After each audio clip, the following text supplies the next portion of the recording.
यह कहानी हजारों साल पहले की है, जब मिस्र के पिरामिडों में ऐसी रहस्यमयी शक्तियां बसी हुई थीं जिन्हें इंसान कभी समझ नहीं पाए। कहानी की शुरुआत होती है 3067 ईसा पूर्व में, जहां स्कॉर्पियन किंग को दिखाया जाता है।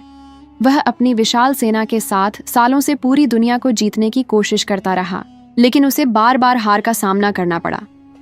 एक समय ऐसा आता है जब उसे और उसकी पूरी सेना को सजा के रूप में एक रेगिस्तान में मरने के लिए छोड़ दिया जाता है। रेगिस्तान में उसके सारे साथी मर जाते हैं। तब वह एक देवता को पुकारता है और कहता है कि अगर वह उसकी मदद करे तो वह बदले में अपनी आत्मा उन्हें सौंप देगा।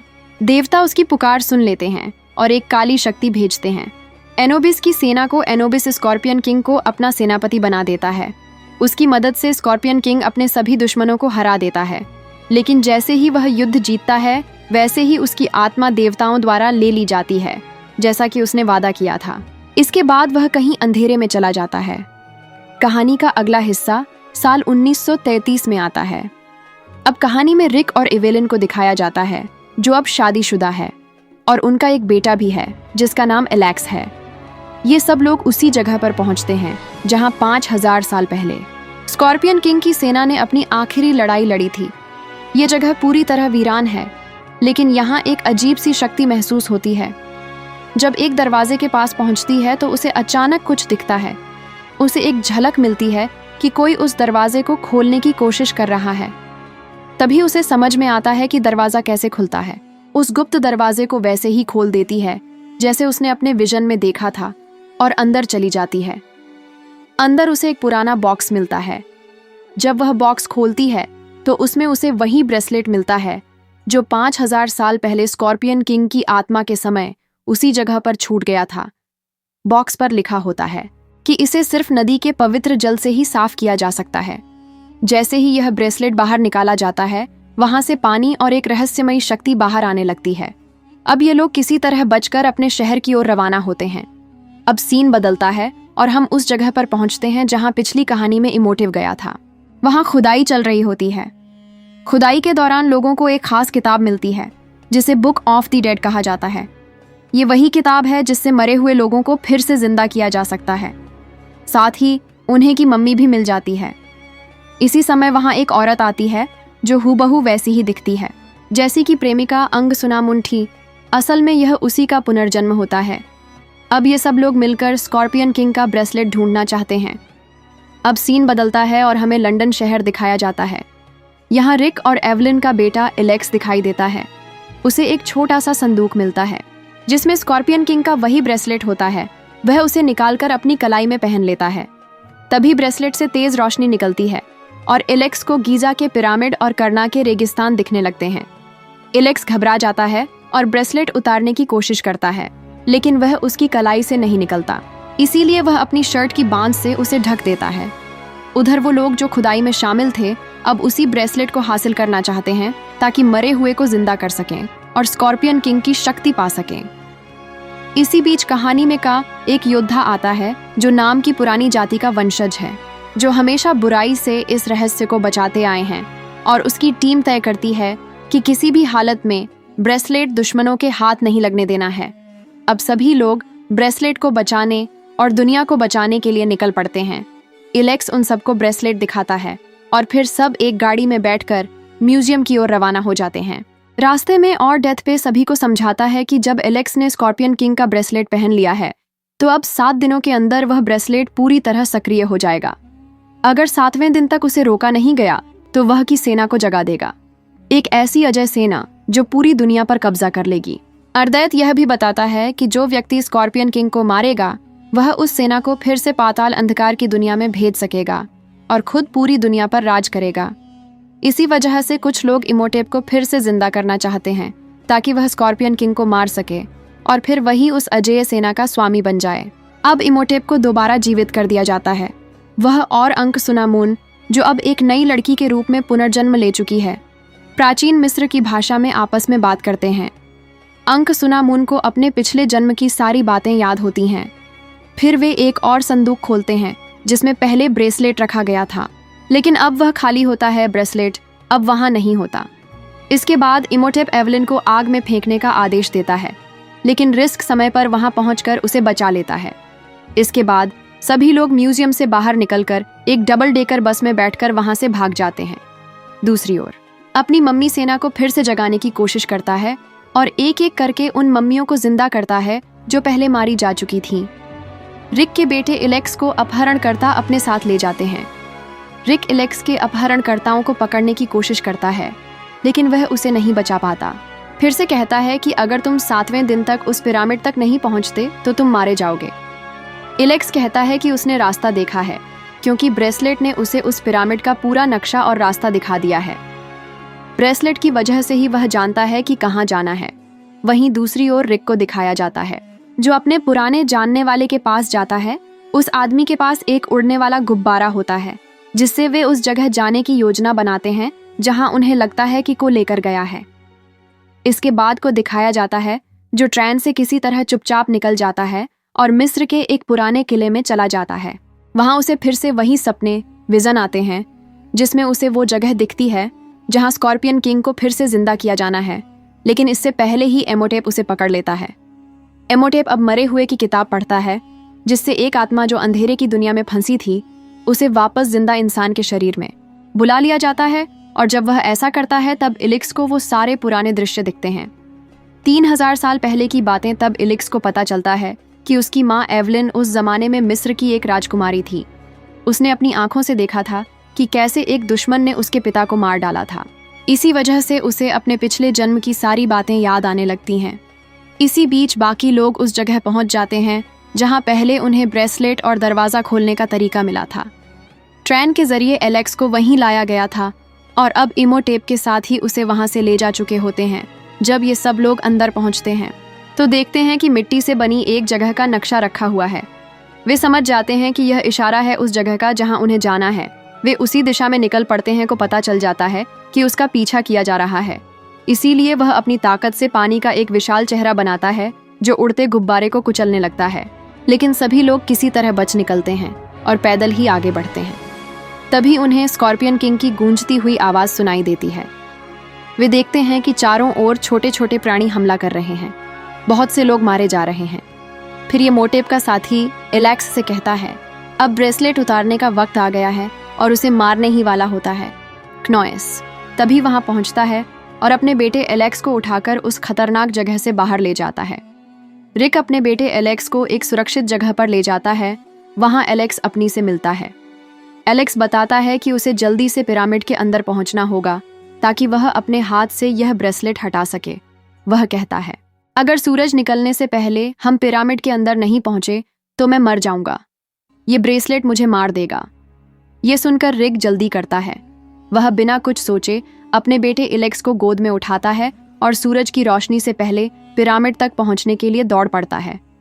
पीछे पीछे सूरज की किरणें भी आ रही होती हैं, लेकिन जैसे ही सूरज की रोशनी उन तक पहुंचने ही वाली होती है, रिक पिरामिड के अंदर कूद जाता है। इस तरह इलेक्शन बच जाता है और उसके हाथ से ब्रेसलेट अपने आप खुलकर नीचे गिर जाता है।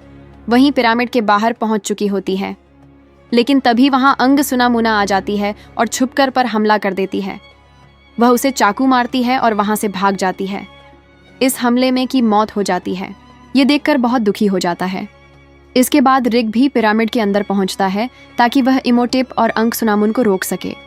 वहीं पिरामिड के अंदर दिखाया जाता है कि स्कॉर्पियन किंग के जागने से पहले इमोटेप उसकी सारी ताकतें छीन लेता है। अब वह एक आम इंसान बन चुका होता है। क्नोइस उसका दिल भी अब कमजोर हो गया होता है। इमोटेप का इरादा होता है कि वह स्कॉर्पियन किंग को मार दे, जिससे उसकी पूरी सेना वापस पाताल में चली जाए और फिर इमोटेप खुद इस दुनिया का राजा बन जाए। वहीं दूसरी ओर इमोटेप के एक आदमी को दिखाया जाता है, जिसे वह ब्रेसलेट मिल जाता है जो एलेक्स ने फेंका था। वह उस ब्रेसलेट को लेकर उस जगह पहुंचता है जहां स्कॉर्पियन किंग का एक बहुत बड़ा निशान बना होता है। वह आदमी अपने हाथ को, जिसमें उसने ब्रेसलेट पहना होता है, उस निशान के अंदर डाल देता है। जैसे ही वह ऐसा करता है, वह अनजाने में की मम्मी सेना को जगा देता है। अब वह सेना रेगिस्तान के रास्ते तेजी से उस जगह की ओर बढ़ने लगती है। वहीं अब बाहर अपनी पूरी सेना के साथ खड़ा होता है। उसके सामने बहुत बड़ी चुनौती होती है, लेकिन वह जानता है कि यह मौका बहुत खास है।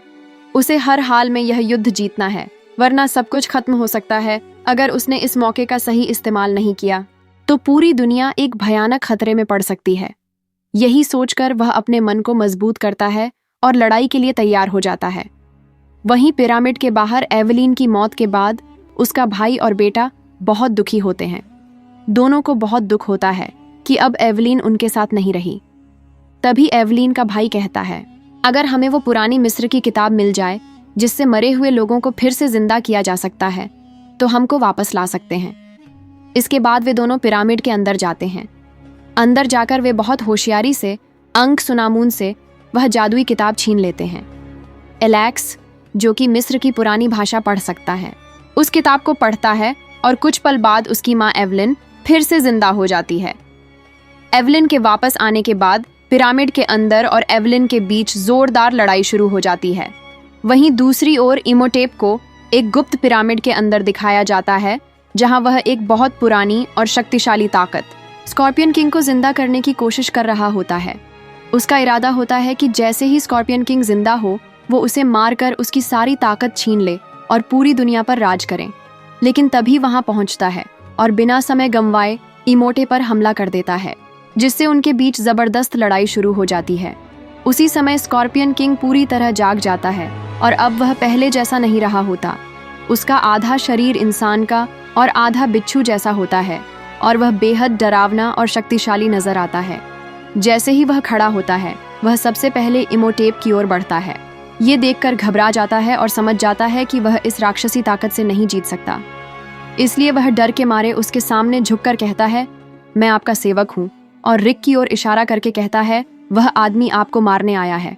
स्कॉर्पियन किंग अब तेजी से रिक की तरफ बढ़ता है, लेकिन जानता है कि वह उसका सामना नहीं कर सकता क्योंकि स्कॉर्पियन किंग बेहद शक्तिशाली होता है। वो भागते हुए एक पत्थर पर उकेरा हुआ चित्र देखता है जिसमें एक आदमी को एक लंबा भाला पकड़े हुए स्कॉर्पियन किंग को मारते हुए दिखाया गया होता है। ये देखकर रिक को समझ में आ जाता है कि इस खास भाले की मदद से ही स्कॉर्पियन किंग को हराया जा सकता है। तभी का भाई जोनाथन वहां पहुंचता है, जिसके हाथ में एक चमकदार और लंबा भाला होता है जो उन्हें खुदाई के दौरान मिला था, लेकिन तब उन्हें इसके महत्व के बारे में कुछ भी नहीं पता था। रिक कहता है, इसे खोलो और मेरी तरफ फेंको। जैसे ही वह चीज खोली जाती है उसमें से तेज नुकीला हिस्सा निकलता है और अब वह पूरा भाला बन जाता है। और जैसे ही जोनाथन भाला फेंकता है इमोटे बीच में आकर उसे पकड़ लेता है। वहीं बाहर बे और उसकी सेना को दिखाया जाता है जो एनुबिस की मम्मी सेना से लड़ रहे होते हैं।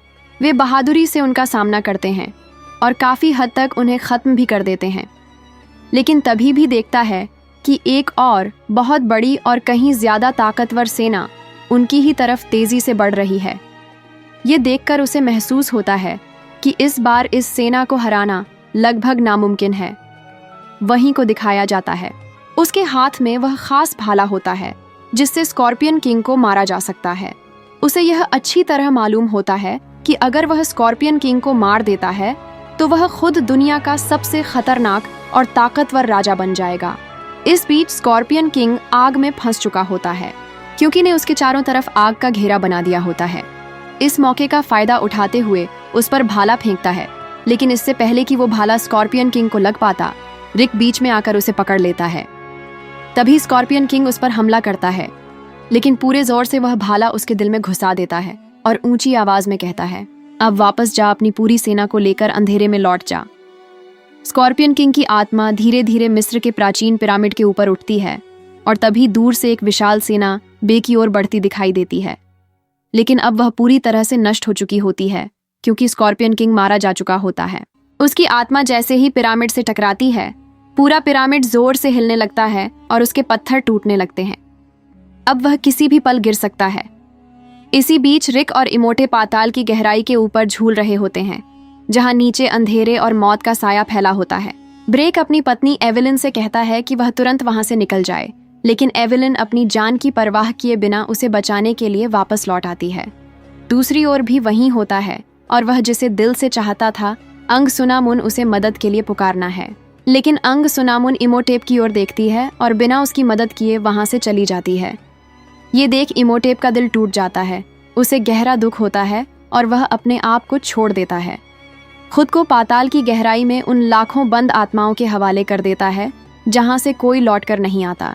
इस तरह उसकी मृत्यु हो जाती है और उसके साथ ही एक और अध्याय हमेशा के लिए समाप्त हो जाता है।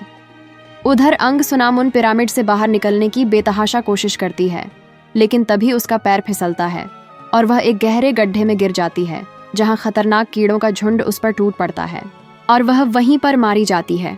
दूसरी ओर रिक एवलिन, उनका बेटा और एवलिन का भाई जान बचाकर बाहर निकलने की कोशिश करते हैं, लेकिन पिरामिड के सारे रास्ते अब पूरी तरह बंद हो चुके होते हैं, जिससे मजबूरी में उन्हें ऊपर की ओर चढ़ना पड़ता है। वे लोग जैसे तैसे पिरामिड के सबसे ऊपरी हिस्से तक पहुंचते हैं, जहां एक बड़ा उड़ने वाला गुब्बारा उनका इंतजार कर रहा होता है। वही उनका साथी जिसके पास यह गुब्बारा होता है। सभी लोग गुब्बारे में चढ़ जाते हैं, लेकिन जब एवलिन का भाई ऊपर चढ़ रहा होता है, तभी उसका पैर रस्सी में फंस जाता है और वह नीचे लटक जाता है। नीचे झूलते हुए उसकी नज़र पिरामिड की चोटी पर पड़ती है, जहां एक बहुत बड़ा और चमकदार हीरा होता है। वह उस हीरे को पकड़ लेता है और तभी उसका संतुलन बन जाता है, जिससे वह भी सुरक्षित गुब्बारे में चढ़ जाता है। इसके बाद गुब्बारा धीरे धीरे ऊपर उड़ने लगता है और सबको सुरक्षित वहां से बाहर निकाल लेता है।